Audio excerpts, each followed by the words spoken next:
PP अगवान Syed Khurshid Shah चयो आहे त ही वक्त कंहिं ते तनक़ीद करण जो न पर कोरोना खिलाफ़ जंग करण जो आहे। सखर जी एहतसाब अदालत में आमदनी खां वधीक मिल्कियत ठाहिण वारे रेफरेंस केस जी ॿुधणी थी, जंहिंमें पीपी अगवान सैयद खुर्शीद शाह खे NICVD अस्पताल खां सख्त सिक्योरिटी हेठि एहतसाब अदालत में आंदो वियो। अदालत मुख़्तसिर कार्रवाई बाद ॿुधणी 18 मई ताईं मुलतवी कंदे ॿीहर पेश थियण जो हुकुम ॾिनो, जॾहिं त एहतसाब अदालत में खुर्शीद शाह समेत रेफरेंस केस में नामज़द ॿिया जवाबदार बि पेश थिया। अदालत ॿाहिरां मीडिया सां ॻाल्हाईंदे खुर्शीद शाह चयो त असांखे कंहिं खां बि इमदाद वठण जी ज़रूरत नाहे। हिन हुन खां पिनण खां बहितर आहे पाड़े वारनि जो ख्यालु रखूं। हुन चयो त ही वक्त अरड़ी तरमीम या कंहिं ॿिए इशू ते ॻाल्हाइण बजाए कोरोना ते कम करण जो आहे। ये वक्त नहीं है इन चीज़ों का, ये वक्त है कोरोना से लड़ने का, बचने का, लोगों को बचाने का, एक हाथ दिखाने का।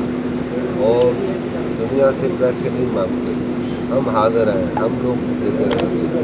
और हम लोग मैंने तो अपनी जो तनख्वाह है वो अनाउंस कर दिया कि ये वर्ष में दी जाए, और क्या क्या फ़र्क पड़ता है। विजिट कयो अवामी आवाज़ मीडिया ग्रुप की वेबसाइट awamiawaz.pk।